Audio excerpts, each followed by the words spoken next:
मुझे यकीन है आप सबको इंतजार है, आप सभी हर्ष संघवी जी के विचारों को सुनने का इंतजार कर रहे हैं। इंतजार खत्म करते हैं और दमदार आगाज करते हैं आज के इस कार्यक्रम की जोरदार तालियों के साथ। बहुत शुक्रिया मलिका। स्वागत सर आपका। जब हम लोग एक भारत श्रेष्ठ भारत जो जी के इस प्रोग्राम की थीम है, तो उस थीम के पीछे जो सोच हमारी यही थी कि जब भारत में अलग अलग कल्चर हैं, विविधताएं हैं, लेकिन राष्ट्रीयता के नाम पर एकता आती है जो कि हमें आगे बढ़ने के लिए प्रेरित करती है। लेकिन श्रेष्ठ भारत की परिकल्पना को साकार करना तब और आसान और मजबूत हो जाता है जब बागडोर होती है कि युवा हाथ में। आपने परिपाटी कायम की है, उसके लिए शुभकामनाएं आपको। लेकिन एक सवाल ये उठता है कि लगभग 3 साल पहले जब आपको ये जिम्मेदारी दी गई थी तो ये दिखा कि पूरी गवर्नमेंट में कोर्स करेक्शन कर दिया गया था। एलिगेशन बहुत आए कि चुनाव को देखते हुए ऐसा किया गया, सब कुछ चीजें रही। लेकिन उसके बाद ये 3 साल रहे हैं, इसमें सरकार के कामों की बातें होती हैं, और जब सरकार के कामों की बातें होती हैं तो हर्ष संघवी के बयानों की बातें भी होती हैं, उनके कामों की बातें भी होती हैं। ये 3 साल कैसे रहे आपकी जिम्मेदारी को संभालने के बाद? खास तौर से ये 3 साल मेरे लिए बहुत ही महत्वपूर्ण थे, चुनौती भरे थे, क्योंकि एक छोटी सी उम्र में कहीं ना कहीं ये जो जिम्मेदारी थी वो अपने आप में बहुत ही ज़्यादा और महत्वपूर्ण भी थी। तो मैंने हमेशा से ये सीखा है कि बुजुर्गों के आशीर्वाद और बुजुर्गों से कहीं ना कहीं उनके जो एक्सपीरियंस है, वो एक्सपीरियंस से हर सुबह मैं नई चीज़ें सीखने वाला व्यक्ति हूँ। मैं चुनौतियों से भागने वाला व्यक्ति नहीं हूँ। हाँ, काम करते करते भूल हर व्यक्ति से होती है, लेकिन भूल से हर चीज़ें हमें सुधरने का अवसर भी प्राप्त होता है। तो ये 3 साल में मैं गृह मंत्री के रूप पे काम जरूर से करता हूँ, लेकिन हर सुबह उठ के कुछ नई चीज़ सीखता हूँ और सीख के मेरे राज्य के हर एक नागरिकों के कहीं ना कहीं उनकी सुरक्षा के लिए, उनके विकास के कामों के अंदर उसका उपयोग कैसे हो पाए, इसका मैं प्रयास करता हूँ। ये 3 साल मेरे लिए अपने आप के लिए कहीं ना कहीं डेली हर सुबह एक नई चुनौती है, हर सुबह एक नए प्रश्न है, और ये प्रश्न को सबके साथ रह के, क्योंकि जब ये जिम्मेदारी में हो तो आपको सबको साथ में रख के, चाहे वो एक्सपीरियंस्ड लोग हो, चाहे वो भूतकाल में काम कर लिए लोग हो, ये सभी लोगों को साथ में रख के एक के बाद एक चुनौतियों को कहीं ना कहीं सामना करते हुए हम लोग ये सफ़र आगे बढ़ता जा रहा है। हर्ष भाई, अगला सवाल मेरा है आपसे कि इन 3 साल के दौरान हमने देखा है आपका एक जुझारू व्यक्तित्व जो एक मंत्री के तौर पर सामने आया है। ऐसे में बहुत दूर की बात नहीं कर रहा हूँ, सिर्फ पिछले रोज़ की बात कर रहा हूँ। कल जॉइंट पार्लियामेंट्री कमेटी की बैठक थी और उसमें हमने सुना है कि आपने बहुत ही वक़फ़ के मामले में बहुत ही एक ज़ोरदार प्रेजेंटेशन दिया, और ये भी सुना है कि असुद्दीन ओवैसी के साथ आपकी तनातनी भी हो गई थी। देखिए, मैं ख़ास तौर पे मेरे से बड़ी उम्र के लोगों की कहीं ना कहीं मैं उनकी रिस्पेक्ट करने वाला व्यक्ति हूँ और तनातनी करने वाला व्यक्ति नहीं हूँ। मैं मेरे राज्य के प्रत्येक नागरिकों के जो मुद्दे हैं उसको ज़रूर से पॉइंट आउट करता हूँ और उसको मैं पूरे कॉन्फिडेंस के साथ मेरे राज्य के नागरिकों के विषय में रखता हूँ। जेपीसी के विषय खास तौर पे सार्वजनिक रूप पे उसकी बात नहीं हो सकती है, लेकिन मैं ज़रूर से ये कहूँगा कि वक़फ़ के लिए जो अमेंडमेंट 2024 में आया है वो अपने आप में एक ऐतिहासिक अमेंडमेंट है और देश के हित में है। मात्र देश के हित में इतना ही नहीं, वक़फ़ बोर्ड के हित में भी एवं मुस्लिम समाज के भी हित में ये है।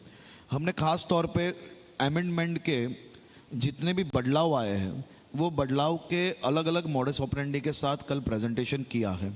आपने सुना होगा कि सूरत महानगर पालिका की दफ्तर 156 साल से जो दफ्तर सूरत शहर के आम नागरिकों के सिविक प्रश्नों का निकाल जहाँ से होता है, वो 56 साल पुराना दफ्तर अचानक कोई थर्ड व्यक्ति एप्लीकेशन करता है और इतनी बड़ी महानगर पालिका को किसी भी प्रकार की नोटिस बिना रातों रात वो वक़फ़ में चला जाता है।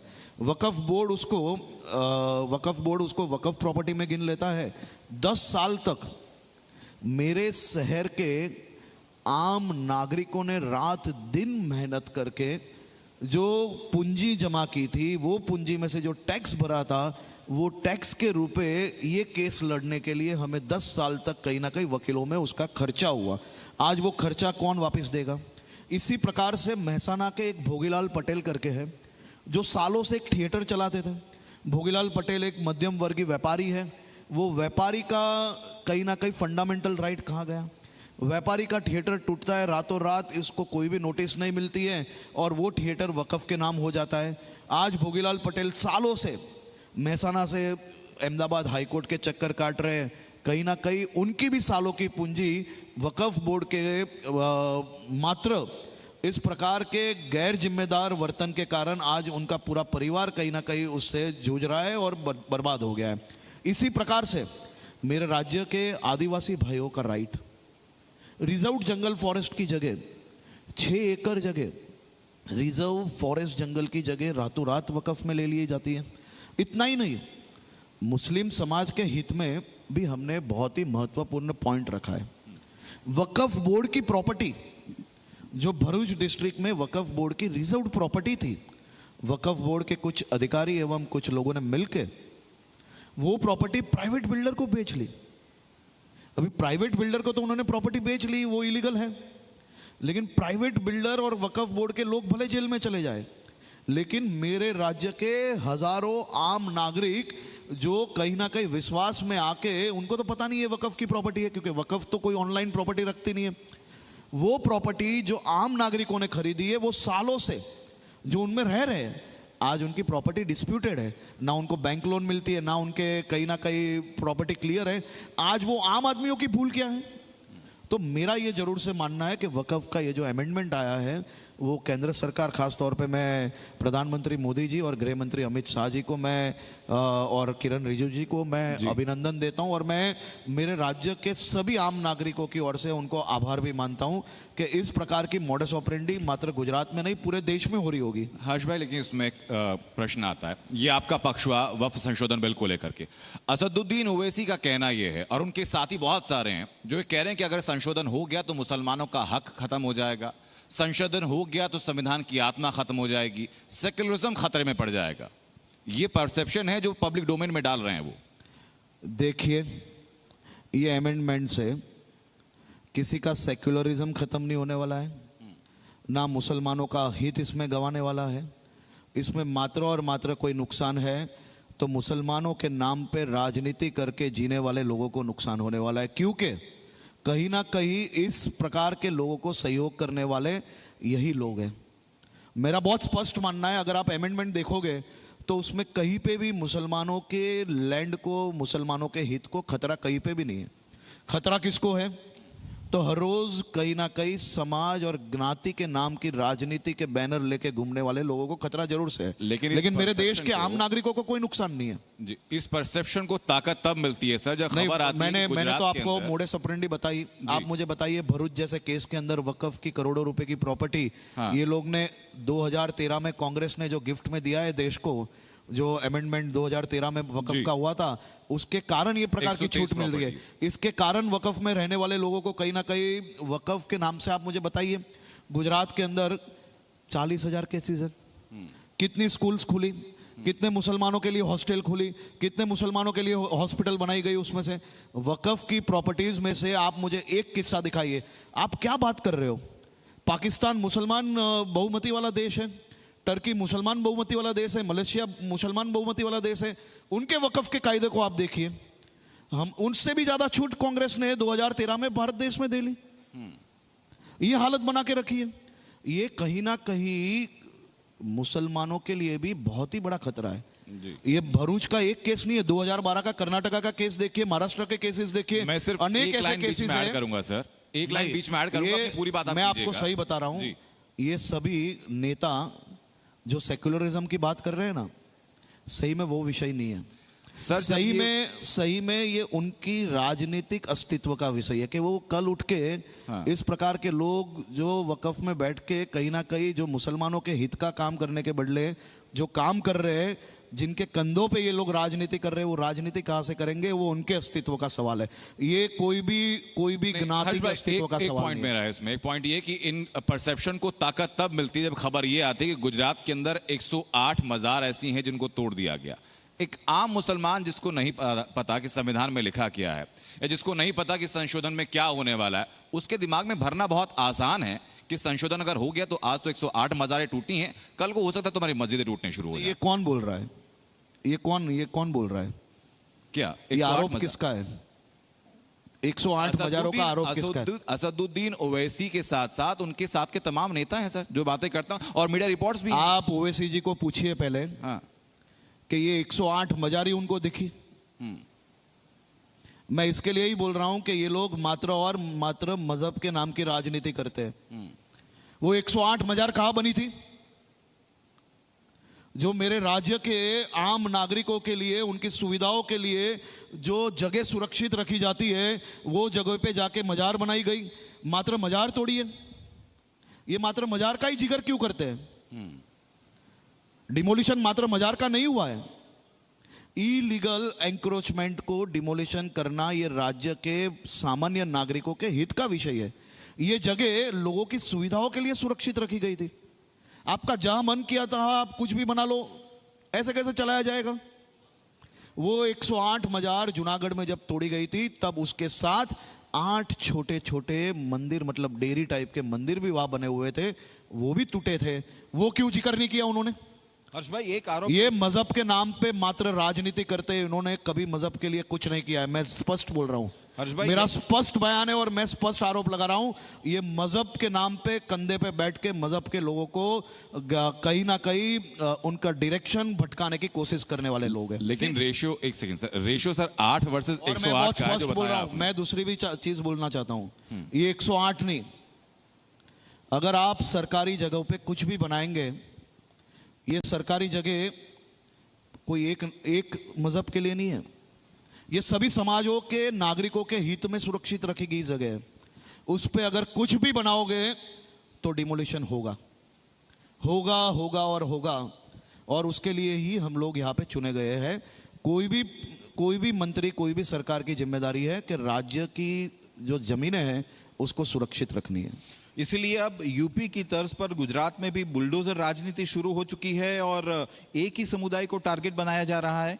जी ना, ये बिल्कुल गलत आरोप है। गुजरात हमेशा बहुत ही शांति प्रिय राज्य के तौर पे आगे बढ़ता गया। मेरा राज्य और गुजरात में रहने वाले सभी नागरिकों का मैं आभार मानता हूँ। हमारे वहाँ ईद हो या दिवाली हो, हम लोग सालों से साथ बनाते आए हैं। आज गुजरात देश में सबसे ज़्यादा रोजगारी देने वाला राज्य है। बुलडोज़र इलीगल प्रॉपर्टीज़ पे जरूर से चलता है। ये बुलडोज़र आज से थोड़ी ना चल रहा है, ये बुलडोज़र आज आया है, ये तो सालों से चल रहा है। जहाँ इलीगल एंक्रोचमेंट है वहाँ जरूर से बुलडोज़र चलता है। हम गुनहगारों के सामना बहुत ही सख्ताई से करते हैं, क्योंकि लॉ एंड ऑर्डर मैनेजमेंट ये सभी राज्यों की सबसे प्राथमिक और सबसे महत्तम जिम्मेदारी है। बुलडोज़र एक मॉड्यूल जरूर से हो सकता है, लेकिन मात्र बुलडोज़र ही मॉड्यूलर है ऐसा नहीं है। बुलडोज़र के अलावा भी आप देखिए, हमने कई किस्से ऐसे हैं जिसमें बहुत ही कम टाइम में चार्जशीट करते हैं और बहुत ही कम टाइम में हमने सजा दिलाने में सफलता प्राप्त की है। हम टेक्नोलॉजी के आधार पर पुलिसिंग करते हैं। हम इस प्रकार के गुनहगारों को कंट्रोल में रखने के लिए सभी प्रकार के प्रयोग करते हैं। उनमें से हो सकता है कि एक बुलडोज़र भी हो सकता है, उसमें कोई बड़ी बात नहीं है, लेकिन आज तक एक भी ऐसा किस्सा नहीं होगा कि किसी की लीगल प्रॉपर्टी पे बुलडोज़र घुमा हो। एक सिंगल किस्सा भी ऐसा नहीं है। लेकिन हर्ष भाई, लेकिन आप ये चाहते हैं कि सरकारी जमीनों पे कोई अपना मकान बना ले, कोई अपना बड़ा कारोबार चालू कर ले, और मेरे ही राज्य की सरकारी जमीन पे घर भी बनाओ, आपका कारोबार भी चालू करो, और मेरे ही राज्यों के अंदर आप 2 नंबर के काम भी करो। ऐसा कैसे चलाया जाए? लेकिन सर, सुप्रीम कोर्ट ने कहा है कि एग्जीक्यूटिव कई बार जुडिशरी का काम करते हुए देखी जा रही है। वो खुद ही डिसाइड कर लेते हैं कि क्या लीगल है, क्या इलीगल है। देखिए, इसीलिए रिस्ट्रिक्शन लगाई गई है बुलडोजर एक्शन के ऊपर। मैं बहुत स्पष्ट बोल रहा हूं। एक भी केस ऐसा नहीं है, एक भी ये केस सुप्रीम ऐसा कोर्ट नहीं का स्टेटमेंट है सर। नहीं, सुप्रीम कोर्ट का स्टेटमेंट वो उनका व्यू है। हमें जब पूछा जाएगा मैं जवाब देने के लिए तैयार हूं। हम आप कह एकदम रहे हैं तैयार हैं। गुजरात के अंदर ऐसा नहीं है, बाकी कहीं हो मैं तो गुजरात की ही बात हाँ। कर रहा हूं, मेरी जिम्मेदारी गुजरात की है। मेरे गुजरात के अंदर मुख्यमंत्री श्री भूपेंद्र भाई पटेल के मार्गदर्शन में हम न्याय सबके साथ बराबर करते हैं और हिसाब भी बराबर करते हैं, क्योंकि गुजरातियों का एकदम क्लियर होता है। हिसाब क्लियर है। हाँ, हिसाब क्लियर रहता है। ऐसा सुना है कि कल रात को ही सोमनाथ मंदिर के आसपास भी बुलडोजर घुमा है। नहीं घूमना चाहिए। क्या था, हकीकत क्या थी? नहीं, हकीकत आप नहीं जानते हो। मैं तो जानता हूं, मैं इस देश को प्लेटफॉर्म बताना पर सर आप बता दीजिए। नहीं, भगवान सोमनाथ जी ये हमारी आस्था का सबसे विशेष केंद्र है और सोमनाथ के आसपास में कहीं पे भी सरकारी जगहों पे, चाहे वो कोई भी धर्म के एंक्रोचमेंट हो, तो वो हटानी हमारी जिम्मेदारी है और वही काम हम कर रहे हैं। अभी काम चालू है, एक बार पूर्ण हो जाने के बाद मैं उस पर जरूर से बहुत ही क्लियर और डिटेल्ड बयान आपको दूंगा, क्योंकि आज काम चालू है। काम एक बार खत्म हो जाने के बाद मैं आपसे डिटेल्ड चर्चा उस पर जरूर से करूंगा। इस प्रोग्राम के शुरू होने से पहले सर, मैं और सर आपस में बातें कर रहे, तो इनके मन में एक फांस थी। जो आपने ईद और दिवाली की बात की, उन्होंने गरबे की बात की कि 12 बजे गुजरात के अंदर गरबा पूरा बंद हो जाता है, पुलिस पूरा बंद करा लेती है, जबकि गुजरात की तो पहचान है गरबा। अरे भाई, गुजराती सुबह 5 बजे तक गरबा खेलेंगे, आप चिंता मत करो। तो ये आप गृह मंत्री यहाँ से ये वादा कर रहे हैं कि प्रशासन की इन चीजों में बदलाव होगा? अरे भाई, पिछले साल भी कांग्रेस ने मेरे पे पीआईएल की थी कोर्ट में। गुजरात में गुजराती गरबा नहीं खेलेंगे तो क्या बाहर जाके खेलेंगे? अब तो गुजराती पूरी दुनिया में गरबा खेलते हैं। मैं खाली गुजराती की बात नहीं करता हूँ। हम लोग के वहाँ लोहड़ी भी इतनी अच्छी बनती है, भांगड़ा भी इतना ही अच्छा करते हैं। हम लोग के वहाँ लोग मतलब त्यौहार मनाने वाले लोग हैं हम। तो त्यौहार तो खुशियों का त्यौहार है। लोग एक दूसरे से मिलते हैं, माँ अम्बा की भक्ति करते हैं। माँ अम्बा की भक्ति भरपूर और आनंद से होगी, उसमें कभी कोई कमी नहीं होगी। गरबा सुबह 5 बजे तक चलेगा, 12 बजे बंद नहीं होगा। देखिए, टेक्निकल जो विषय है आप उसमें मुझे बहुत मत डालिए, लेकिन गरबा लोग उत्साहपूर्वक जितने बजे तक खेलना चाहते हैं वो खेलेंगे। चलिए आगे। मैं साउंड के विषय पे कोई स्टेटमेंट नहीं देना चाहता हूँ। नहीं, बिल्कुल साफ है। दूसरे विषय पर अब चलते हैं, ड्रग्स। ड्रग्स के मामले में पिछले दिनों में, पिछले कुछ सालों में अगर देखा जाए तो लगातार गुजरात पुलिस और आपका विभाग काम कर रहा है। बड़ी मात्रा में गुजरात से ड्रग्स बरामद किया जा रहा है। मेरा आपसे सीधा सवाल यही है कि क्या पहले भी ड्रग्स गुजरात में इतना ही आता था, पकड़ा नहीं जाता था, या अब ज्यादा आने लगा है? देखिए, गुजरात, खास करके गुजरात में 1600 किलोमीटर की समंदर की सीमा है जी। ये अपने आप में एक बहुत ही बड़ी चैलेंज है।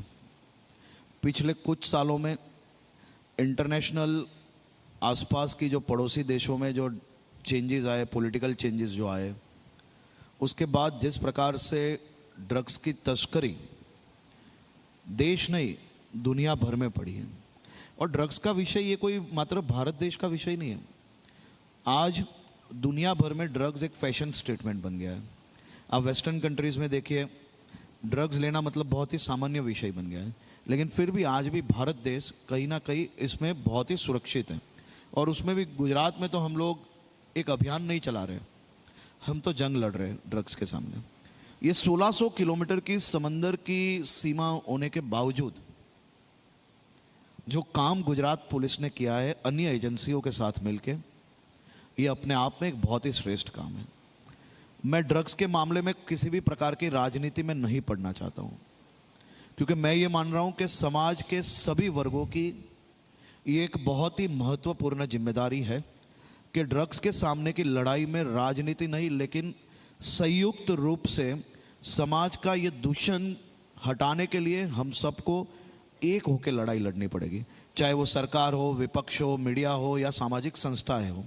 मैंने गुजरात विधानसभा में भी कई बार मेरे विपक्ष के साथियों को बोला है कि ड्रग्स पकड़ने के लिए गुजरात पुलिस दिवाली का त्यौहार हो, होली हो या अपने घर में परिवार में किसी का जन्मदिन हो, सबको त्याग करके भारत पाकिस्तान की सीमा पे जाके समंदर की तेज लहरों के सामने लड़ के ये पाकिस्तानियों की गोलियों का सामना करके भारत देश के अंदर ड्रग्स घुसने से बचाने की बहुत ही बड़ी सफलता गुजरात पुलिस एवं अन्य एजेंसियों को मिला है जी। पिछले 3 साल में हमने अभी तक 780 लोगों को गिरफ्तार किया है। ये अपने आप में एक बहुत ही बड़ी सफलता है। और खाली एटीएस ने 10,000 करोड़ से ज़्यादा का ड्रग्स पकड़ा, ये अपने आप में बहुत ही बड़ी सफलता है। ये हो गया इंटरनेशनल लेवल की बात। पेडलर्स को पकड़ने में भी बहुत ही बड़ी सफलता गुजरात के अंदर मिली है। तीसरी, आजकल डार्क वेब का बहुत ही बड़ा उपयोग हो रहा है। आपने देखा होगा गुजरात साइबर क्राइम ने किस प्रकार से डार्क वेब के केसेस को भी एक बहुत ही बड़ा अचीवमेंट गुजरात साइबर क्राइम को मिला था। सॉफ्ट टॉयज है, चॉकलेट्स है, प्लास्टिक के प्रोडक्ट्स है, स्कूल बुक्स के अंदर पेपर के ऊपर लगाया होता है ड्रग्स। ये अपने आप में पकड़ना बहुत ही मुश्किल काम है। इसके पीछे गुजरात पुलिस की ह्यूमन इंटेलिजेंस टेक्नोलॉजी सबका उपयोग करके ये अपने आप में 10 से ज़्यादा केसेस मात्र 1 साल में डार्क वेब के पकड़े। देखिए, मैं कोई जो लोग गुजरात के बारे में स्टेटमेंट दे रहे, मैं पूछना चाहता हूं आपको, ड्रग्स कैपिटल राज्य पूरे देश में कौन सा है आपको नहीं पता है? चुनावी रैलियों में ड्रग्स के बारे में क्या स्टेटमेंट दिए जा रहे थे आपने नहीं सुने थे? आप उनसे पूछिए कि सरकार बनाने के बाद एक काम ड्रग्स के विरोध किया हो तो मात्र और मात्र चैनलों को अच्छी ऐड देनी और उसके अंदर ड्रग्स की बातें करनी। ग्राउंड में ड्रग्स के लिए क्या किया आपने? आप राज्य का नाम लेके बात कर सकते हैं। नहीं, मैं बताइए, आपको पता ही है पंजाब की बात कर रहा हूं मैं कोई चीज छुपाता ही नहीं हूं। मैं तो बहुत क्लियर बोलने वाला व्यक्ति हूं भाई, इसमें छुपाने जैसी बात ही नहीं है। यहां बैठे हुए सभी व्यक्तियों को पता है पहले नंबर का राज्य कौन सा है, दूसरे नंबर का कौन सा है, तीसरे नंबर का कौन सा है। गुजरात एटीएस ने मात्र गुजरात राज्य से ड्रग्स पकड़ा ऐसा नहीं है। आप जो शहर में बैठे हो वहां से भी पकड़ा है, कलकत्ता के पोर्ट से भी पकड़ा है, पंजाब की जेल से भी पकड़ा है। और ये मैं नहीं कह रहा हूं, ये रिकॉर्ड्स पे अवेलेबल है। लेकिन हर्ष भाई, सबसे बड़ा सवाल यही है कि वाकई गुजरात की एटीएस या गुजरात पुलिस अच्छा काम कर रही है, उसमें कोई दो राय नहीं है, लेकिन बड़ी मछलियां हाथ में नहीं आ रही है या उसे पकड़ा नहीं जा रहा है? आप मुझे ये बताइए, बड़ी मछलियां और छोटी मछलियां क्या होती है? फिर मैं आपको एक एक एग्जाम्पल देता हूं। 74 पाकिस्तानी आज जेल के अंदर बंद है। मात्र 3 साल के अंदर 74 पाकिस्तानियों को पकड़ के जेल के अंदर बंद कर लिया है। 16 अफगानी है, 6 ईरानी है, और भी मैं पूरा लिस्ट बोलूंगा आधे घंटा लग जाएगा। तो वो बड़ी मछली की छोटी मछली है। टॉप टू एंड इन्वेस्टिगेशन की अगर बात करोगे हाँ। तो मैं आपको 2-3 एग्जाम्पल देना चाहता हूं। देश भर के सबसे बड़े गांजे व्यापारी पांडी ब्रदर्स जो उड़ीसा से, उड़ीसा सरकार और गुजरात सरकार ने मिलकर संयुक्त ऑपरेशन करके पांडी ब्रदर्स को पकड़ा। इतना ही नहीं, टॉप टू एंड इन्वेस्टिगेशन का सबसे उत्तम उदाहरण गुजरात पुलिस ने एक पेश किया। पांडी ब्रदर्स के करोड़ों रुपए के आलीशान बंगले, गाड़ियां, ऑफिसेस, वो सब सीज करके आज सरकारी खजाने में लाने में सफलता प्राप्त हुई है। इसी प्रकार से अनेक केस है, बड़ौदा में, अहमदाबाद में, सूरत में। हमने मात्र पकड़ा नहीं, उनकी प्रॉपर्टी भी सीज की, और प्रॉपर्टी आज मेरे राज्य के नौजवानों के भविष्य उज्जवल करने के लिए काम में आएंगे। आने वाले दिनों में ये रकम राज्य की अनेक योजनाएं उसमें यूज होने वाली है। करोड़ों रुपए उन्होंने ये 2 नंबरी काम करके प्राप्त किए थे। ये 2 नंबरी काम के जो कमाए हुए रुपए थे वो आज पूरी प्रॉपर्टी सीज करने में गुजरात पुलिस को सफलता मिली है। एक केस नहीं, मैं आपको 100 केसेस ऐसे दे सकता हूं जिसमें टॉप टू एंड इंक्वायरी भी हुई है, इन्वेस्टिगेशन भी हुआ है। लेकिन हमें मात्र लोगों को अच्छा लगाने के लिए नहीं, लेकिन ड्रग्स के सामने अगर लड़ना होगा तो कई चीज़ें हमें भी एक्सेप्ट करनी पड़ेगी। एक्सेप्ट का मतलब ये मात्र सरकारी गुनाह नहीं है, ये अपने आप में बहुत ही बड़ा सामाजिक दूषण है। मेरी आपसे भी विनती है कि आप एक देश की लीडिंग चैनल हो और आप भी ये जंग में जरूर से सभी राज्यों का साथ देना चाहिए। और हमें इसको मात्र, कई लोग जो टीका करते हैं कि इतना ड्रग्स पकड़ा गया, इतना ड्रग्स पकड़ा गया, भाई साहब आप मुझे बताइए, ये पाकिस्तान से जो लास्ट आसिफ करके जो बड़ा कारोबारी हमने पकड़ा। ये आसिफ अहमदाबाद के कोई पुलिस स्टेशन में सामने से आके ऐसा बोला है कि लो भाई मैं 200 करोड़ का ड्रग्स लाया हूँ, पुलिस उसको जमा कर ले। उसको पकड़ने के लिए जज्बा चाहिए, वो जज्बा है हमारे में। आप बोलिए ना अन्य राज्यों को कि वहाँ क्या हो रहा है, पूछिए सवाल। तो क्या पंजाब सरकार काम नहीं कर रही ड्रग्स के खिलाफ सर? नहीं, काम कर रही है नहीं कर रही है वो आपकी जिम्मेदारी। आप सवाल पूछिए कि चुनाव में दिए हुए वादों का क्या हुआ, आज पंजाब के युवाओं के लिए आप क्या कर रहे हो। मात्र एडवर्टाइजमेंट से काम नहीं चलता है। आप आंकड़े देखिए ना भाई साहब, कैसे काम हो रहा है वो देखिए। अब पंजाब, मेरा बहुत ही स्पष्ट ये मानना है, आप मुझे ये बताइए कि समंदर और भारत पाकिस्तान की सीमा से पकड़ा हुआ ड्रग्स, उसको पकड़ा हुआ कहते हैं या पकड़ाया बोलते हैं? ये अपने आप में बहुत ही बड़ा काम है और उसको सही तौर पे मेरा ये मानना है कि फोर्सेस को डिमोरलाइज करने के लिए कुछ राजनीतिक पार्टी, मुझे कहीं ना कहीं ये शक जा रहा है कि किसी का कंधा बनने की कोशिश कर रही है। किसका कंधा कौन बन रहा है सर? किसका बनता है आप बताइए मुझे। आप बताइए ना, ये किसका कार्टेल कंधा तो बहुत कौन बन रहा है? देखिए ये कार्टेल तो बहुत बड़ी है। मैं तो मेरे राज्य के आशीर्वाद, राज्य के सभी नागरिकों के आशीर्वाद से खुले में उनके सामने लड़ रहा हूँ, लेकिन ये कार्टेल तो किसी को भी कंधा बना लेगी। क्या कोई पॉलिटिकल पार्टी सपोर्ट कर रही है ऐसे कार्टेल को? नहीं नहीं, इस प्रकार के आरोप लगा लगा के आप कार्टेल को सपोर्ट ही कर रहे हो ना, और क्या कर रहे हो। ये तो जानबूझ के पुलिस को डिमोरलाइज करने का एक प्रोजेक्ट है, लेकिन हम ऐसे प्रोजेक्ट में आने वाले लोग नहीं है, लड़ेंगे। मैं एक और प्रोजेक्ट की बात करना चाहूंगा सर। लिस्ट की आपने बात की थी, अच्छे से लड़ेंगे। जी न्यूज के इस मंच से भी सर हम लोग जब एक भारत श्रेष्ठ भारत की बात करते हैं तो हम ये लोगों से भी अपील करेंगे कि इस कार्टेल को तोड़ने में सरकार के सहभागी बने, निजी क्षमता में जो हो सकता है वो करें और ऐसी चीजों को रोकें। लेकिन जो लिस्ट की आपने बात की थी, एक और लिस्ट की बारे में बात एक छोटी सी गुजारिश है आपकी चैनल के माध्यम से मेरे देश के सभी नौजवान साथियों से। आजकल हमने सुना होगा कि he and she is my best so called crime partner. मेरे नौजवान साथियों से विनती है, दोस्ती में मासूमियत वाली दोस्तों की गलती जरूर से छुपा लेना। लेकिन अगर आप आपके दोस्त के सच्चे दोस्त हो और आपका दोस्त कोई ड्रग्स की दलदल में फंस रहा है और अगर आप उसकी ये भूल छुपा रहे हो, तो आप उसके so called best crime partner कभी भी नहीं हो सकते हो। आप उसके सबसे बड़े दुश्मन हो। और मेरा ये मानना है कि ये दिशा में सभी दोस्तों को, एक दूसरे दोस्तों को बचाने के लिए और ड्रग्स के दलदल में जाते हुए उसको रोकने की जिम्मेदारी हम सबको साथ में मिलकर उठानी है। और उठा के मेरे देश के नौजवान कभी भी कोई ड्रग्स की दलदल में ना फंसे, ये जिम्मेदारी सभी नौजवान साथियों को साथ में मिलकर लेनी है। ठीक है। जिस लिस्ट की बात कर रहा सर, वापस मैं वक्फ वाले मामले पर जाऊंगा। उसकी एक वजह है, वजह यह है कि दिल्ली के अंदर वक्फ बोर्ड की एक लिस्ट में 6 मंदिरों, शमशान घाट और कूड़ा घर पर अपना दावा ठोका गया। जी न्यूज की टीम वहां पर गई।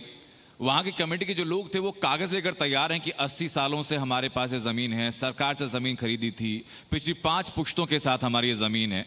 मामला सब जुडिस है, कोर्ट डिसाइड करेगी।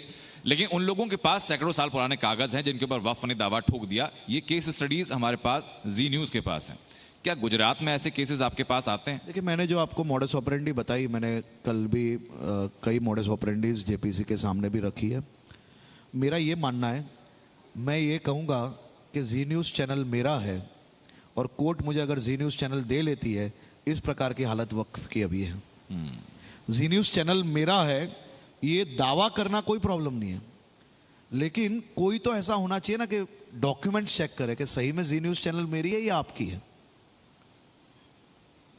ये है वक्फ की हालत अभी।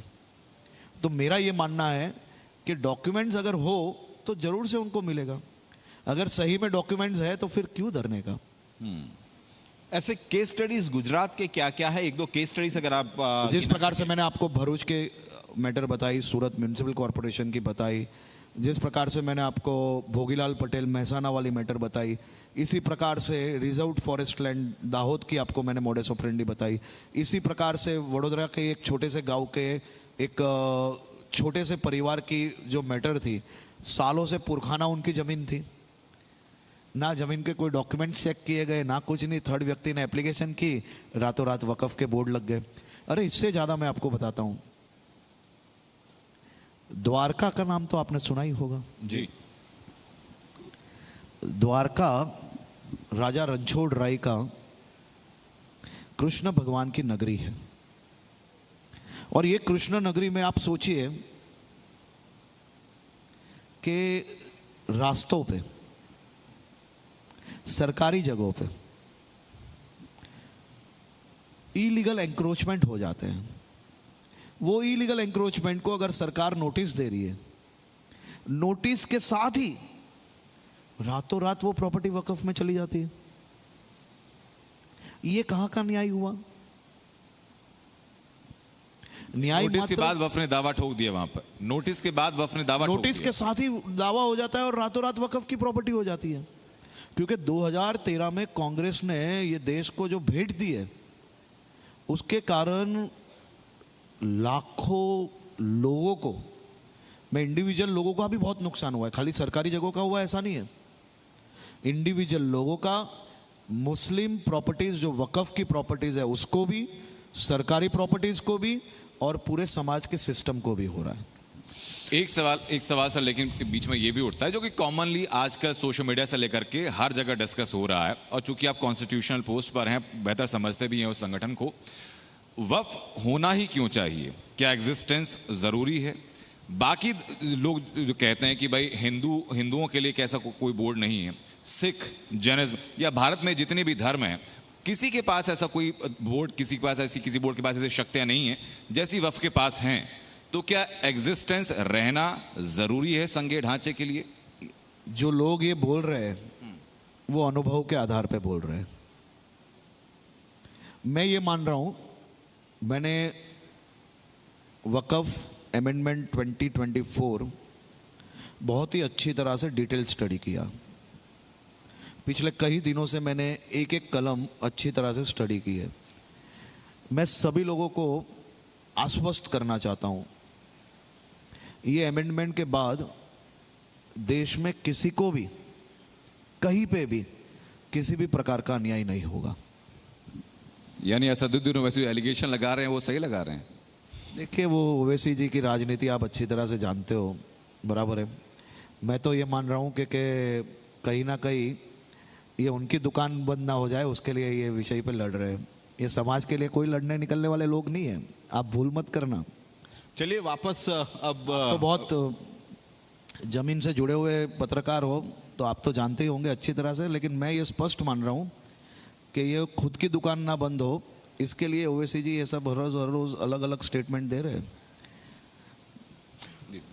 वापस लौटते हैं गुजरात की तरफ, और खासतौर पर सूरत, आपका ही शहर, और वहीं पर गणेश पंडाल पर पथराव हो जाता है और मोडस ऑपरेंडी ये सामने आती है कि बच्चों को आगे किया जाता है।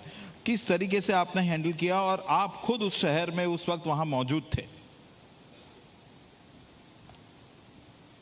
मैं मुंबई में बैठा हूं, देश का गणपति भक्तों का कैपिटल शहर है। अब मुंबई के एक एक व्यक्ति को पूछ सकते हो कि गणपति जी की स्थापना और उसकी आस्था, इसी प्रकार से सूरत में भी 90,000 से ज़्यादा जगहों पे गणपति जी की स्थापना होती है। और गणपति जी की पूजा अर्चना आस्था, ये हमारा भी तो राइट है। मेरे राज्य के नौजवान जब गणपति जी की पूजा कर रहे हो और कोई व्यक्ति, असामाजिक लोग वो पंडाल पे जाके पत्थर फेंकते हैं, और पत्थर फेंकने के साथ ही आसपास के डेडिकेटेड, मतलब मैं ये मान रहा हूं कि ये पहले से प्लान बना हुआ था। आप सोचिए कि बिल्डिंगों की छत पे पत्थर कहां से पहुंच गए। आपने तो पत्थर मारे दिया जाते हैं सर कि सैयदपुरा पुलिस चौकी के आसपास के घर और मस्जिदों से पथराव किया गया, ये आपका स्टेटमेंट है? मेरा स्टेटमेंट नहीं, विजुअल्स है भाई साहब। आपका भी स्टेटमेंट यही होना चाहिए। हाँ। स्पष्ट बोलना चाहिए, इसमें गलत क्या है। ये विजुअल्स अवेलेबल है भाई साहब, ये कोई मेरा पर्सनल स्टेटमेंट नहीं है। तो इन्वेस्टिगेशन में सामने आया कि मस्जिद से पथराव किया गया था। सभी चीज़ आपके सामने है। आप बोलो तो मैं थोड़ी टाइम दीजिए, मेरे मोबाइल में भी अवेलेबल है, मैं अभी प्ले कर लेता हूँ।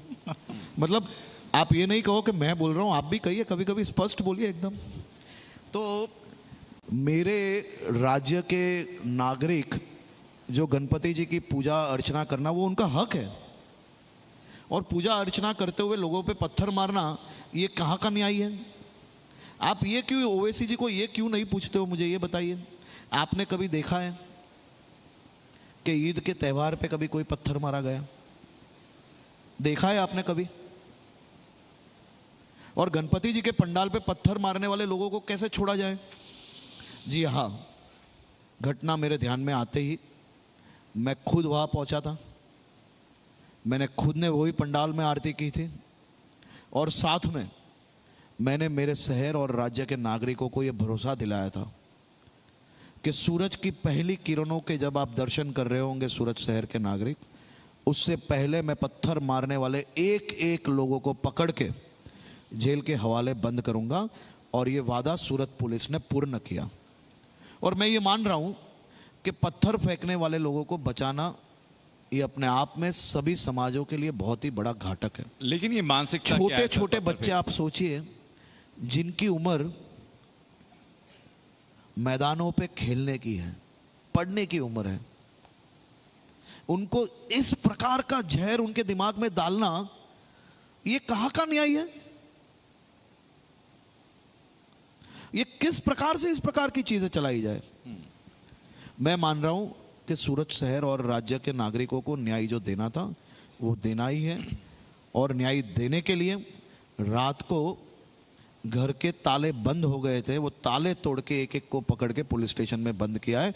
और आने वाले दिनों में भी अगर कोई हिम्मत इस प्रकार की करेंगे तो इससे भी सख्त कदम उठाए जाएंगे। मेरे दो सवाल हैं सर। पहला तो ये कि आपने असदुद्दीन ओवैसी जैसे जो उस लीग के जो लोग हैं, जिस थॉट के लोग हैं, उनको कहा कि उनके बिना उनकी राजनीति चलती नहीं है, इसलिए बयान देते हैं। लेकिन ये जो पत्थरबाजी हो रही है, ये फिर कौन सी मानसिकता है कि एक धार्मिक उत्सव हो रहा है, दूसरे धार्मिक स्थल से पत्थरबाजी की जा रही है? ये वही मानसिकता का कहीं ना कहीं रिजल्ट है। नफरत की राजनीति करने वाले लोग हैं ये समाज के बच्चों को क्या असर आती है इस प्रकार से बयानों से, वो समझेंगे नहीं कभी।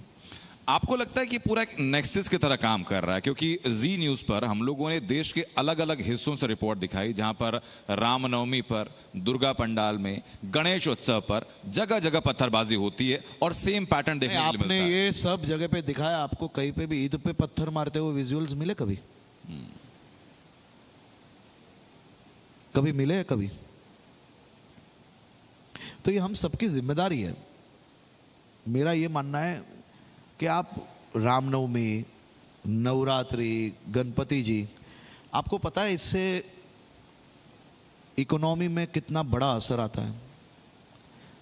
आप मुंबई के किसी भी पंडाल वाले को जाके पूछिए, गणपति जी के महोत्सव में वो पंडाल वाले के पास ना तो बांबू बचा होगा, ना टेबल बचा होगा, ना कपड़ा बचा होगा। आप किसी भी लाइटिंग वाले को मिलिए, उसको पूछिए, लाइटिंग का एक बल्ब उसके पास नहीं मिलेगा। किसी भी कैटरिंग वाले को जाके पूछिए, किसी भी ट्रक ड्राइवर को जाके पूछिए, किसी भी बैंड वाले को, किसी भी डीजे वाले को, सबके पास ये 10 दिन के लिए अलग अलग रोजगारी मिलती है। और वो रोजगारी पाने वाले कोई एक धर्म के लोग नहीं होते भाई साहब। हम ये नहीं पूछते कि आप कौन से धर्म से आते हो, जो भी आया, जिसको भी काम मिला उसको काम देना है, ये विचारों के साथ आगे बढ़ने वाले लोग हैं।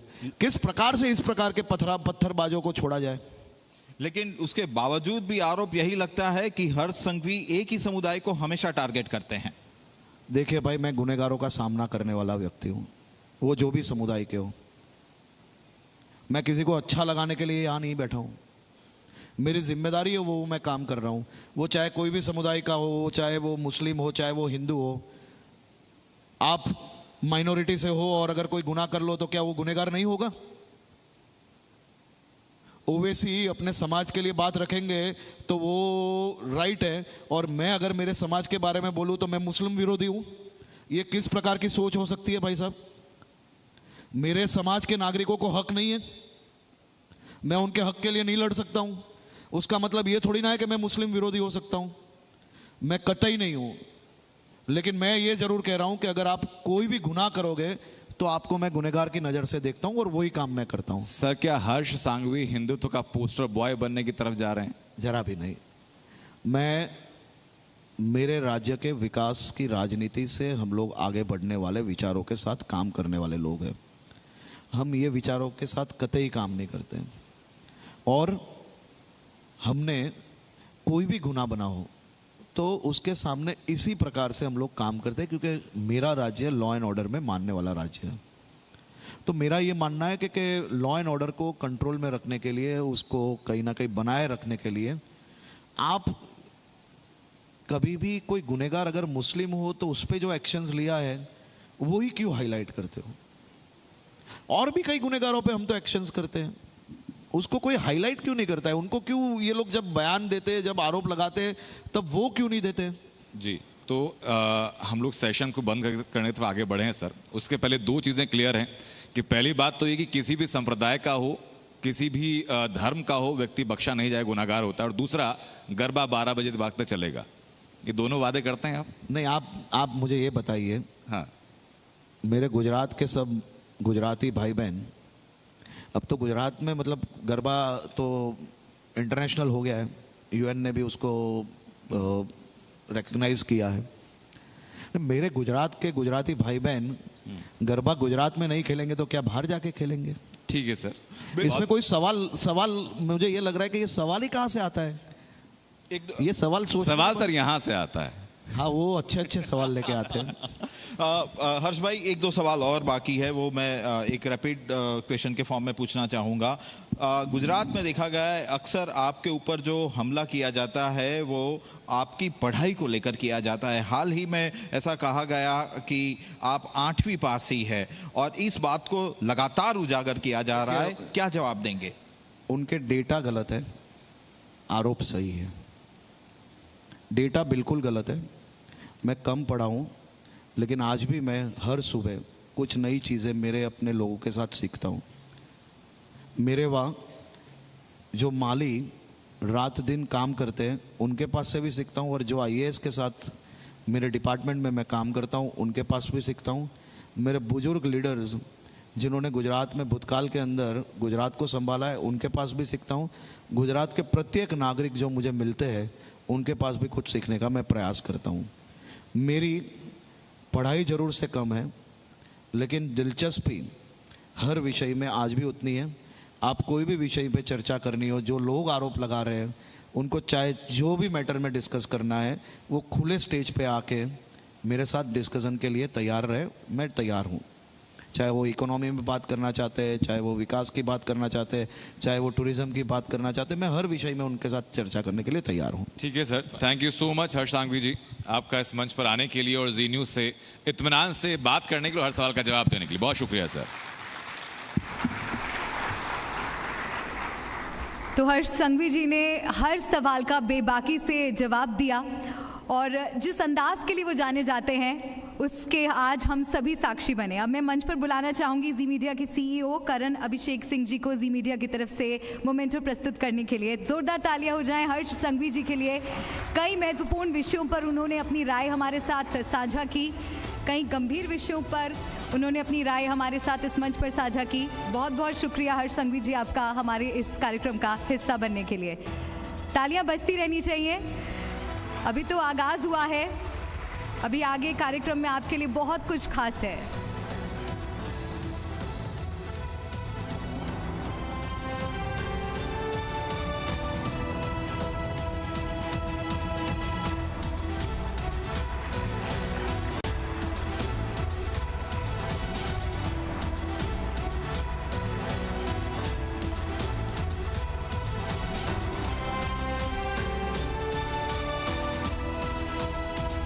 हर्ष सांघवी एवरीवन, थैंक यू हर्ष सांघवी जी, बहुत बहुत शुक्रिया आपका। एक भारत श्रेष्ठ भारत जी न्यूज़ की इस अनूठी पहल में एक हिस्सा बनने के लिए। और आगे बढ़ने से पहले मैं हमारे तमाम पार्टनर्स, हमारे सभी सहयोगियों का तहे दिल से धन्यवाद करना चाहूँगी जिनकी वजह से आज ये कार्यक्रम संभव हो पाया है। एक भारत श्रेष्ठ भारत को presented by Amul, state partner Maharashtra government, tourism partner Maharashtra tourism, special partners Tata, AIA life insurance and motel, associate sponsor Khosha analytics. बहुत बहुत शुक्रिया आप सभी का। और चलिए अब आगे बढ़ते हैं और अब मैं आपको मिलवाना चाहूँगी हमारे अगले मेहमान, जिनका नाम है जगदीश विश्वकर्मा, जो कि गुजरात सरकार में मंत्री हैं। एक सहकारी ब्रांड अमूल को आप सब जानते तो होंगे ही। बीते कुछ वर्षों में इस ब्रांड को पूरे देश भर में नई ऊंचाई मिली और आज ये दुनिया की 8वीं सबसे बड़ी डेयरी कंपनी है। बीते कुछ वर्षों में अमूल को इस नई ऊंचाई तक पहुंचाने वाले व्यक्ति का नाम है जगदीश विश्वकर्मा। जगदीश विश्वकर्मा गुजरात सरकार में सहकारिता मंत्री हैं। SME सहित कई मंत्रालयों की जिम्मेदारी संभाल रहे जगदीश विश्वकर्मा की गुजरात की राजनीति में अपनी अलग पहचान है। कभी अहमदाबाद शहर के BJP अध्यक्ष रह चुके हैं। जगदीश विश्वकर्मा की संगठन पर मजबूत पकड़ है, इसीलिए उन्हें दूसरे राज्यों के चुनाव प्रचार की भी जिम्मेदारी दी गई है।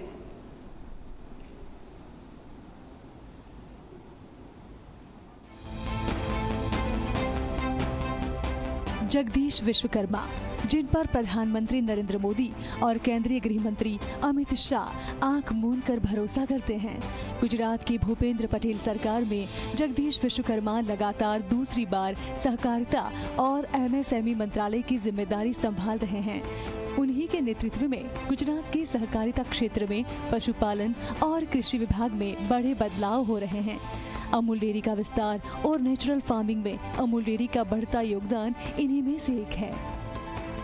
अहमदाबाद की निकोल विधानसभा सीट से लगातार तीसरी बार विधायक हैं जगदीश विश्वकर्मा। 2012 में वह पहली बार विधायक बने थे और पहली बार 16 सितंबर 2021 में गुजरात की भाजपा सरकार में सहकार मंत्री बने। जगदीश विश्वकर्मा अपने काम के लिए जाने जाते हैं। उनके काम को देखकर विधानसभा चुनाव के बाद जगदीश विश्वकर्मा को 2022 में फिर एक बार सहकारिता मंत्रालय की जिम्मेदारी दी गई। ओबीसी समाज से ताल्लुक रखने वाले सहकार मंत्री जगदीश विश्वकर्मा भारतीय जनता पार्टी के संगठन में भी सक्रिय लीडर के तौर पर जाने जाते हैं। उनकी यही खूबी के चलते पार्टी ने जगदीश विश्वकर्मा को हरियाणा, महाराष्ट्र और जम्मू कश्मीर में चुनाव प्रचार की जिम्मेदारी दी गई है। युवाओं में लोकप्रिय नेता के तौर पर पहचान बनाने वाले सहकार मंत्री जगदीश विश्वकर्मा आम लोगों के बीच कॉमन मैन की तरह घुल मिल जाते हैं। अपनी विधानसभा सीट और पूरे राज्य में अपनी सादगी से जगदीश विश्वकर्मा ने जनता के दिल में खास जगह बनाई है। के एडिटर दीक्षित सोनी जी से आग्रह करूंगी कि वो हमारे अगले मेहमान जगदीश विश्वकर्मा जी को मंच पर लेकर आए। जोरदार तालियों के साथ स्वागत कीजिए हमारे अगले मेहमान जगदीश विश्वकर्मा जी का।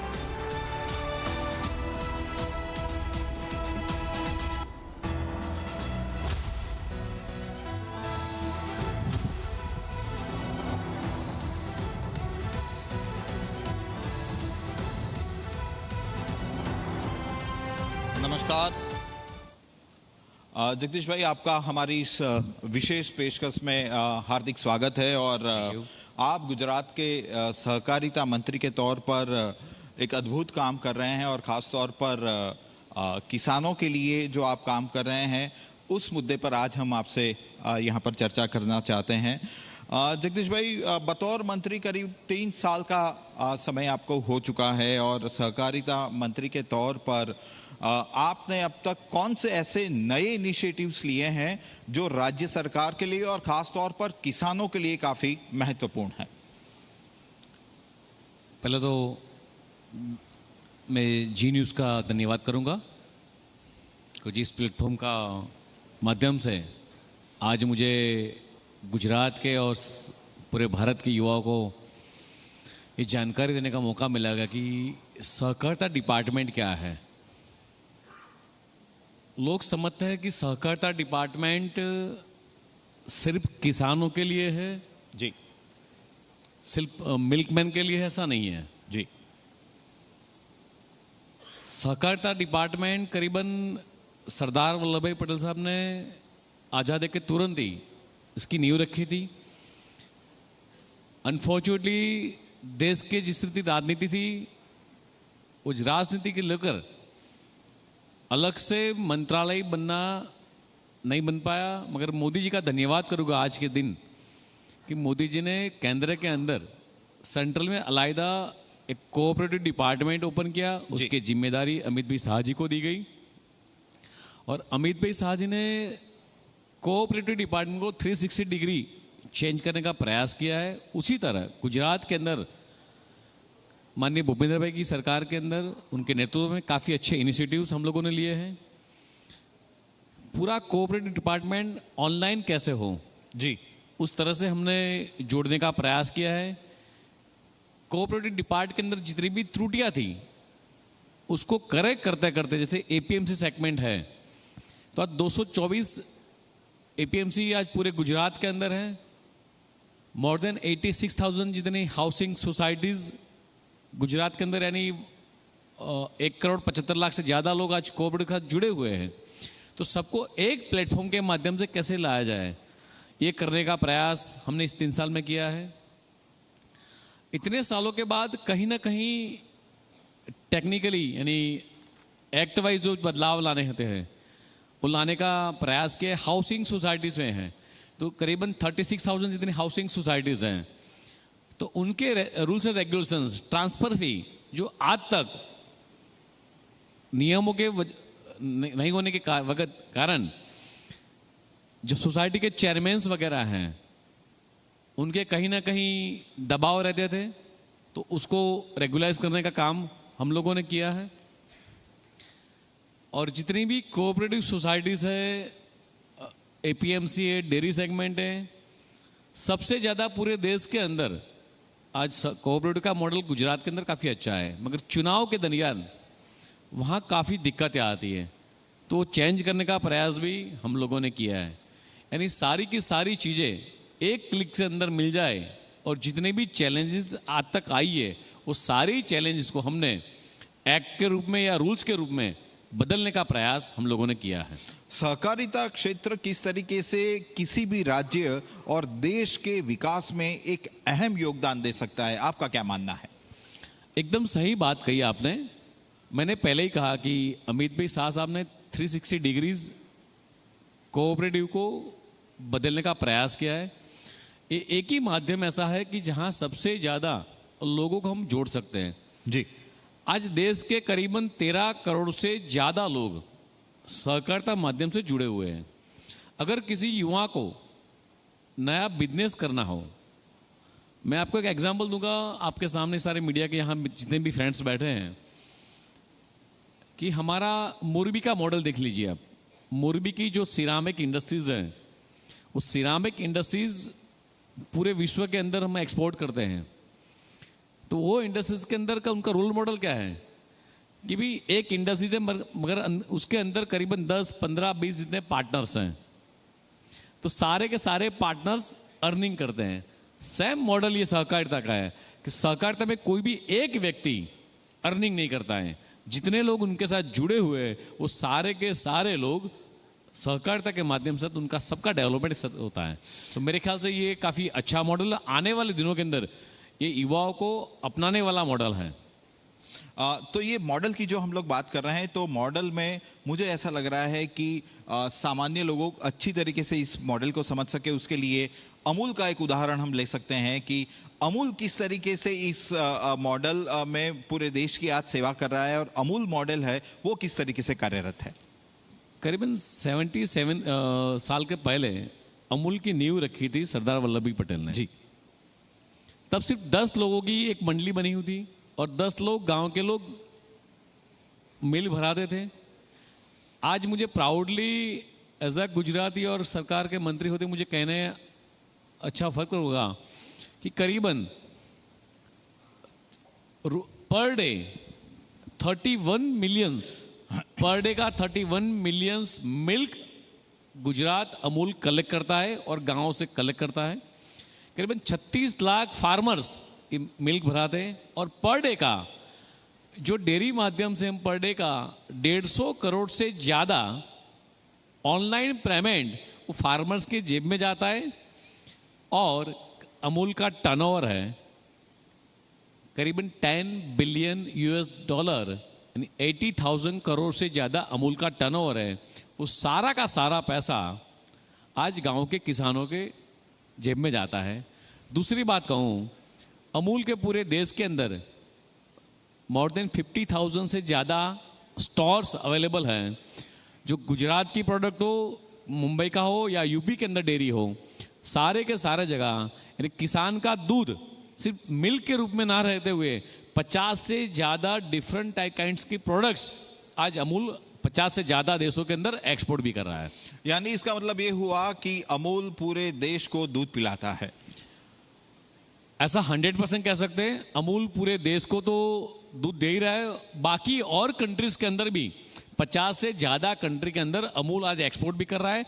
और आज जो वर्ल्ड की जितनी भी फूड कंपनियां हैं, नंबर रैंक कंपनियां हैं, उसमें से अमूल का नंबर 1 है। बिल्कुल। खासतौर पर दुनिया भर में आज नेचुरल कृषि प्रोडक्ट की डिमांड काफ़ी बढ़ी है। अमूल के संदर्भ में बात चल रही है, तो अमूल के संदर्भ में मैं आपसे पूछना चाहूँगा कि क्या उसके नेचुरल प्रोडक्ट्स के संदर्भ में आने वाले समय में कोई प्रोडक्शन होने वाला है? क्या योजनाएं हैं? जैसे ही सहकारिता डिपार्टमेंट नया बना, अमित भाई शाह साहब ने 3 मंडलियाँ, नेशनल कोऑपरेटिव मंडलियाँ रचित की।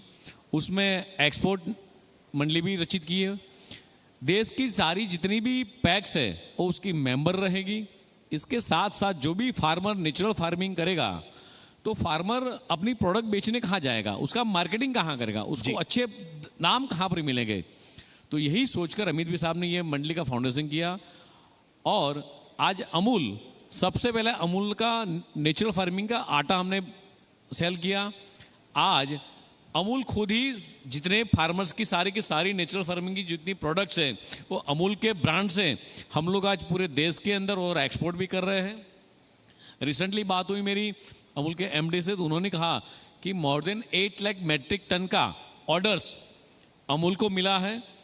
और ये पूरा जो मॉडल है, वो मॉडल जैसे मिल्क के पैसे फार्मर को मिलते हैं, उसी तरह जो भी फार्मर अपनी प्रोडक्ट नेचुरल प्रोसेस करके यहाँ बेचेगा अमूल को, और अमूल जो मार्केटिंग में एक्सपोर्ट करेगा, उसके भी मुनाफा जैसे मिल्क का मॉडल है, उसी तरह से ये नेचुरल फार्मिंग के प्रोडक्ट बाकी मुनाफा वो फार्मर तक जाएगा। तो काफ़ी अच्छा मॉडल। आने वाले दिनों के अंदर देश के यशस्वी वड़ा प्रधान श्री माननीय नरेंद्र मोदी जी, अमित शाह जी हर बार जब किसानों के बीच जाते हैं, तब उनकी बात के अंदर ही बात आती है कि हम अब देश नेचुरल फार्मिंग की ओर आगे बढ़ रहा है। और गुजरात के अंदर हमारे राज्यपाल श्री आचार्य देवव्रत जी और माननीय भूपेंद्र भाई पटेल की मेहनत से करीबन 9 लाख जितने फार्मर वो नेचुरल फार्मिंग की ओर आगे बढ़ चुके हैं।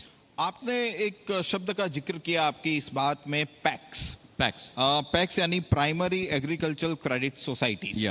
किस तरीके से ये काम करती है और इससे गुजरात के किसानों को आज क्या फायदा हो रहा है, और आने वाले समय में क्या लगता है कि इस मॉडल को देश के अन्य राज्यों को भी अपनाना चाहिए? यहाँ जितने भी युवा और कॉरपोरेट जगत के लोग बैठे, तो यहाँ ये बात जरूर कहूँगा कि लोगों को लगता है कि पैक्स सिर्फ गांव के लोगों के लिए है। जी, 1 या 2 एक्टिविटी पैक्स के अंदर होती थी, जो बीज का खरीदी और बीज का वेचाण, जो फार्मर ने जो ग्रेन्यूल्स जो पकाए वो बेचने के लिए। अमित भाई शाह जी ने जब ये पैक्स को मॉडल बायलॉज करने का प्रस्ताव रखा, देश में करीबन 1 लाख से भी ज़्यादा पैक्स है। गुजरात के अंदर 10,000 से भी ज़्यादा पैक्स रजिस्टर हुई है। सारी पैक्स को एक अम्ब्रेला के नीचे लाकर सारी पैक्स से मॉडल बायलॉज अंतर्गत सबको एक्सेप्ट करवाया कि मॉडल बायलॉज सबके अंदर हो जाए।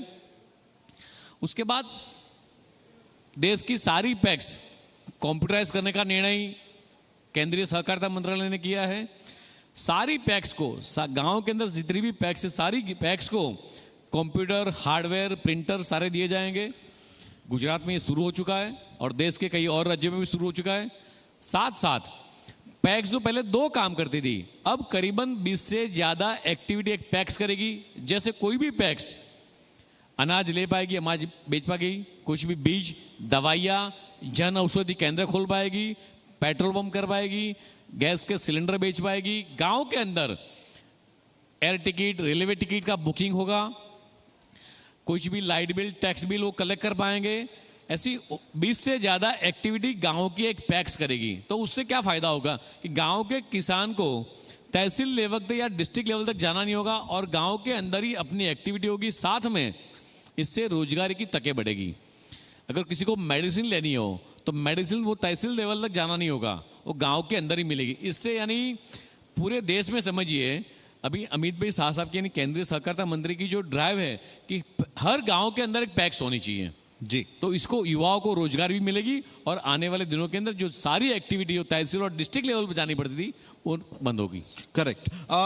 जगदीश भाई, एक और बात आपके साथ जितनी भी चर्चा होती है उसमें हमेशा सामने आती है कि कोऑपरेटिव अमॉन्ग कोऑपरेशन, यानी ये मूवमेंट क्या है? गुजरात में ये मूवमेंट चल रहा है, इसका फायदा क्या होने वाला है और क्या हो रहा है? काफी अच्छा सब्जेक्ट आपने कहा क्वेश्चंस कि भाई कोऑपरेशन एमंग कोऑपरेटिव। या मेरे ख्याल से मोदी जी जो 5 ट्रिलियन इकोनॉमी की हम लोग आज बात कर रहे हैं, मोदी जी का इंसिस है कि आने वाले दिनों के अंदर भारत की 5 ट्रिलियन इकोनॉमी होगी, तो ये कोऑपरेटिव का बेस भी उसका स्टैक काफ़ी अच्छा रहेगा। अभी जितनी भी डिस्ट्रिक्ट बैंक हैं, जितनी भी APMCs है, जितनी पैक्स है, जितनी भी सारी स्मॉल फंडिंग सोसाइटीज़ है, वो सोसाइटी अभी इंडिविजुअली अपनी ओर से काम कर रही हैं। तो कोऑपरेशन एमंग कोऑपरेटिव यानी जितने भी कोऑपरेटिव के साथ लोग जितने जुड़े हुए, सबके अकाउंट डिस्ट्रिक्ट लेवल की उनकी खुद की कोऑपरेटिव बैंक है उसके अंदर हो, उनके व्यवहार उसके अंदर हो। उसका एक मैं अभी आपको एग्जांपल दूं, माननीय अमित भाई शाह साहब बनासकांठा और पंचमहाल के अंदर 2 डिस्ट्रिक्ट में उन्होंने सर्वे दिया, तो 2 डिस्ट्रिक्ट में होकर और अभी तो पूरे राज्य में करीबन हमने 6 महीने के अंदर नए 21 लाख बैंक अकाउंट डिस्ट्रिक्ट बैंकों में खोले और करीबन 6,800 करोड़ से ज़्यादा डिपॉजिट्स सारे डिस्ट्रिक्ट से होकर नई डिपॉजिट हुई। इससे फ़ायदा क्या हुआ कि गांव की महिला, गांव की बहनें, गांव के भाई लोग यानी जितने भी फार्मर्स हैं हमारे, उनको एक KCC कार्ड दिया जाएगा। अमित भाई साहब खुद आए, एक बनासकांठा के डिस्ट्रिक्ट में गए, उन्होंने खुद ने देखा कि गांव की महिला कैसे परचेज कर रही है, तो किसी को जेब में पैसा लाकर जाने की जरूरत नहीं है। जैसे अमूल का मॉडल है कि पैसा सीधे फार्मर के पास बैंक के अकाउंट बताए, हाँ। उसी तरह वो सारे के सारे एक्टिविटीज वो डिस्ट्रिक्ट बैंक के माध्यम से कर पाएगी। उनको अनाज लेना है, कुछ भी परचेज करना है, कुछ भी सेल करना है, पैसा अगर जमा कराना है तो भी वो अपने ऑनलाइन के माध्यम से कर पाएगा। कोऑपरेटिव और कोऑपरेशन एमंग कोऑपरेटिव का मतलब ये है कि पूरे देश के कोऑपरेटिव के स्ट्रेंथन हो, उसकी स्ट्रेंथ मजबूत हो। आज़ादी के बाद कहीं ना कहीं कोऑपरेटिव मूवमेंट हर राज्य के अंदर थोड़ी वीक हुई थी, मगर महाराष्ट्र, गुजरात और कर्नाटका में आज भी काफ़ी मजबूताई से हम लोग चल रहे हैं। तो यही मॉडल, गुजरात का मॉडल पूरे देश के अंदर हो, ऐसी अमित भाई की सोच है। बिल्कुल। अब दूसरे सब्जेक्ट पर भी थोड़ा बात कर लेते हैं, क्योंकि आपके पास MSME मंत्रालय भी है और FDI की अगर बात करें तो FDI में गुजरात हमेशा से ही बाकी राज्यों की तुलना में आगे रहा है। आपको क्या लगता है कि वाइब्रेंट गुजरात बिजनेस समिट हमारे यहाँ ये जो सिलसिला शुरू हुआ उसका फायदा है? 2003 में वाइब्रेंट का थॉट्स माननीय मोदी जी को आया। मोदी जी ने सबसे पहले अहमदाबाद के टाउन हॉल के अंदर करीबन स्मॉल लेवल पर यानी मोर देन 500 पीपल के बीच में ये वाइब्रेंट किया। गुजरात की काफ़ी कंपनियां आई, कुछ इंडिया के भी कंपनी आई। उस वक्त न्यूज़पेपर, मीडिया वो सोच रहे थे कि वाइब्रेंट शब्द है क्या जी, मगर वाइब्रेंट के इस शब्द से आज अगर कहना चाहूँ तो कि भी वर्ल्ड की टॉप 500 फॉर्च्यून्स कंपनियां, उसमें से 100 कंपनियां आज गुजरात के अंदर है। आज गुजरात के अंदर पिन से लेकर प्लेन तक सारी चीज़ें मैन्युफैक्चर हो रही है। आज गुजरात के अंदर करीबन 19 लाख जितनी MSME कंपनी रजिस्टर हुई है। आज गुजरात का स्टैग एक्सपोर्ट के अंदर भी सबसे ज़्यादा है और गुजरात के अंदर MSME की वजह से जितनी भी बड़ी कंपनियां आई हैं तो उसमें जॉब अपॉर्चुनिटी भी काफ़ी बड़ी है। यानी आज भारत का जो भी इंडस्ट्रियल सेगमेंट है उसमें गुजरात का स्टैक काफ़ी बड़ा है। बिल्कुल। सेमीकंडक्टर की अगर बात की जाए तो सेमीकंडक्टर को लेकर भी गुजरात में फिलहाल काफ़ी कुछ काम हो रहा है, हमने वहाँ पर देखा है। तो क्या आने वाले समय में गुजरात सेमीकंडक्टर का हब बनने जा रहा है, क्या कहेंगे आप? श्योरली, जैसे ही सेंट्रल ने सेमीकंडक्टर पॉलिसी लॉन्च की उसके करीबन 1 महीने के अंदर ही गुजरात के मुख्यमंत्री माननीय भूपेंद्र भाई पटेल की अध्यक्षता में गुजरात में भी हमने we are the first state in the whole country कि हमने भी सेमीकंडक्टर पॉलिसी लॉन्च की। और आज 4 बड़े प्लेयर, टाटा से लेकर सेमिक्रॉन से लेकर सारे 4 बड़े प्लेयर आज गुजरात के अंदर निवेश करने के लिए आ गए और उनकी नींव भी रख चुकी है। और आने वाले दिनों के अंदर शायद सिर्फ भारत को नहीं, विश्व के अंदर गुजरात से बनी हुई सेमीकंडक्टर चिप हम लोग पूरे विश्व में सप्लाई करेंगे। क्या कुछ हो रहा है फिलहाल गुजरात में सेमीकंडक्टर को लेकर, क्योंकि सेमीकंडक्टर की विश्व में भी काफी मांग है और हमें भी अन्य देशों पर निर्भर रहना पड़ता है। पूरे विश्व के अंदर 2 या 3 कंट्रीज का स्टैक है सेमीकंडक्टर के अंदर जी। गुजरात यानी भारत एक पहला देश है कि भारत के अंदर सेमीकंडक्टर कन्या अब आने लगी है हमारी अच्छी पॉलिसी की वजह से। और गुजरात में आपने देखा कि सेमीकंडक्टर कंपनी का एक फैक्ट्री सेमिकॉन का लॉन्चिंग में हो चुका है और आने वाले दिनों को उसका प्रोडक्शन भी स्टार्ट हो जाएगा। जी, तो ये सारे एमएसएमई सेक्टर और एग्रीकल्चर सेक्टर से जुड़े जगदीश भाई सवाल हुए। गुजरात की राजनीति से जुड़े कुछ अब 1-2 सवाल मैं आपसे करना चाहूँगा। खासतौर पर 26 लोकसभा सीट हमारी थी और इस बार हम हैट्रिक नहीं लगा पाए।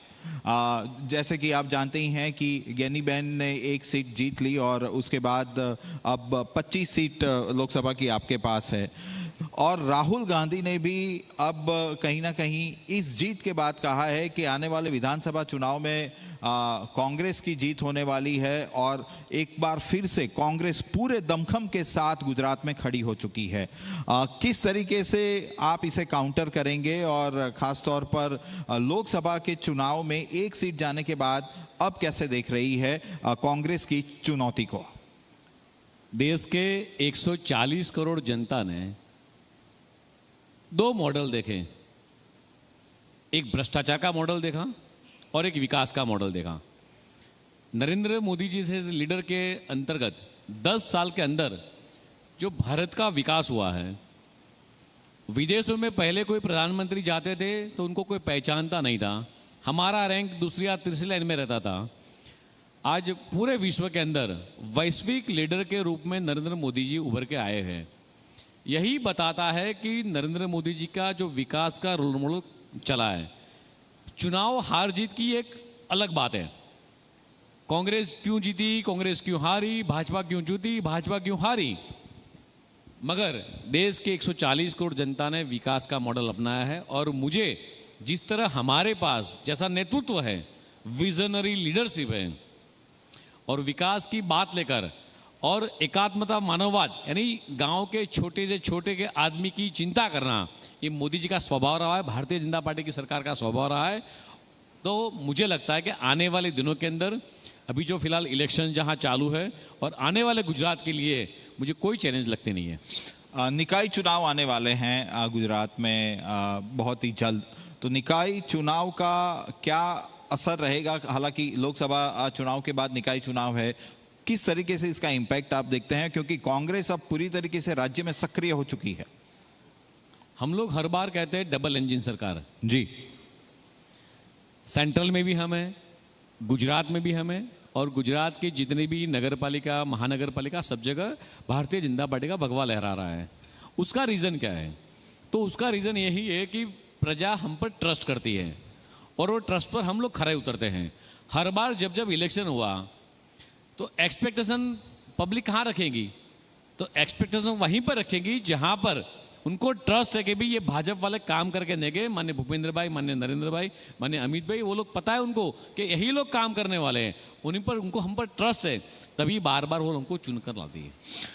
लोकल बॉडीज के प्रति हमने देखा है कि स्थानीय स्तर पर, गुजरात के स्थानीय स्तर पर काफ़ी असंतोष है।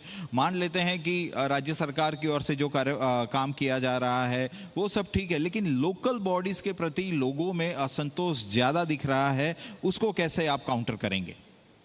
मैंने पहले ही कहा, असंतोष किससे होगा? एक्सपेक्टेशन किससे लोग रखते हैं? जो अपने उनसे रखते हैं, अपने जो काम करते हैं उनसे रखेंगे। जगदीश भाई, पॉलिटिकल आंसर है। मैं वही बोलता हूँ, मैं वही बोलता हूँ, एक्सपेक्टेशन लोग किससे रखेंगे?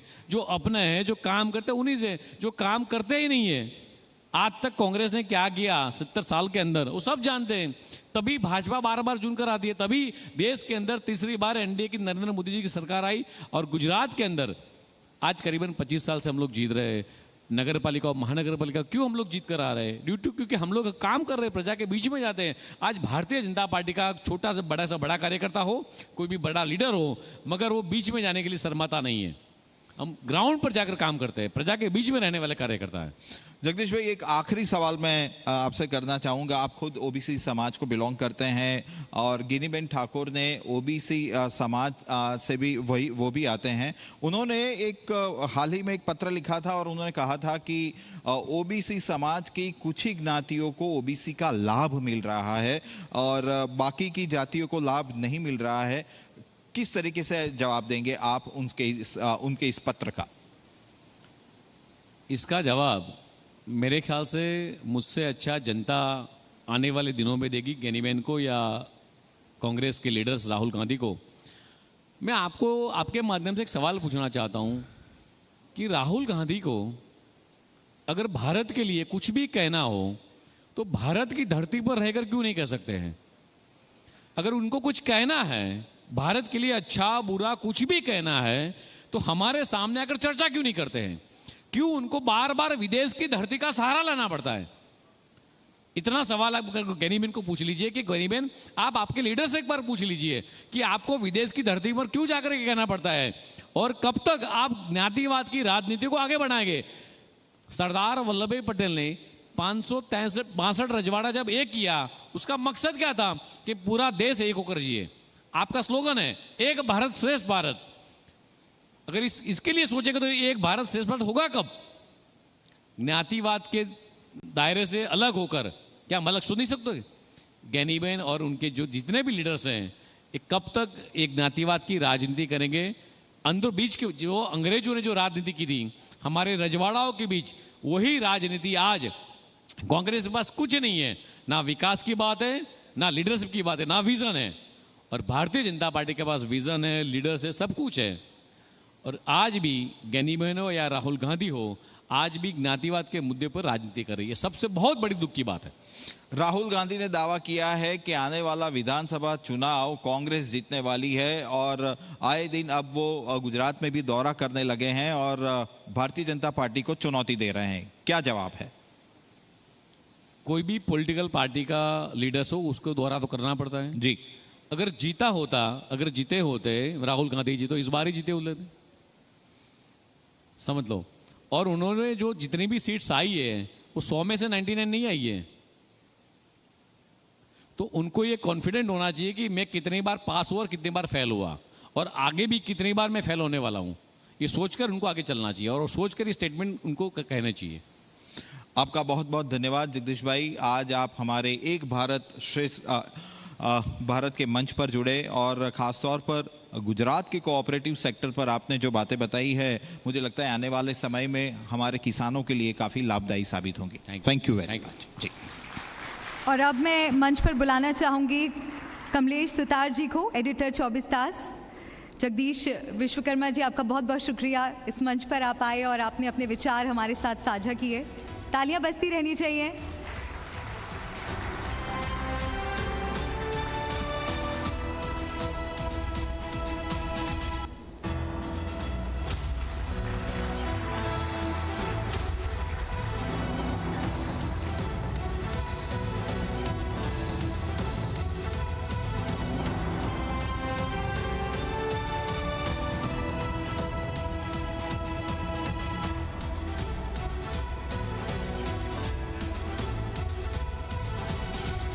तो हमारे अगले मेहमान भी हमारे बीच पहुंच चुके हैं, लेकिन अगले सेशन की शुरुआत से पहले, आगे बढ़ने से पहले, गुजरात के मुख्यमंत्री भूपेंद्र भाई पटेल, उन्होंने हम सब के लिए एक संदेश भेजा है। जी मीडिया की ये पहल एक भारत श्रेष्ठ भारत को लेकर उनके क्या विचार हैं, आइए उनका संदेश सुनते हैं।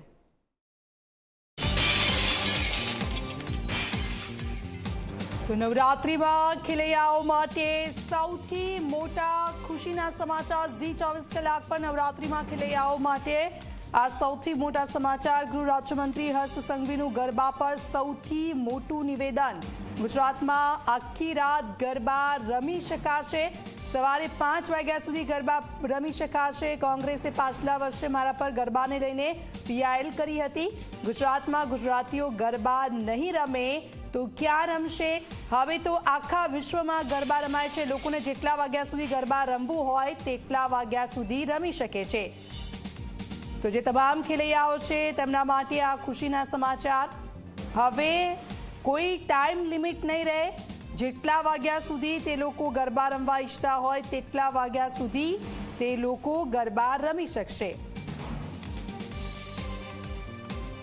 12 बजे गुजरात के अंदर गरबा पूरा बंद हो जाता है पुलिस पूरा बंद करा लेती है जबकि गुजरात की तो पहचान है गरबा अरे भाई गुजराती सुबह 5 बजे तक गरबा खेलेंगे आप चिंता मत करो तो ये आप गृह मंत्री यहाँ से ये वादा कर रहे हैं कि प्रशासन की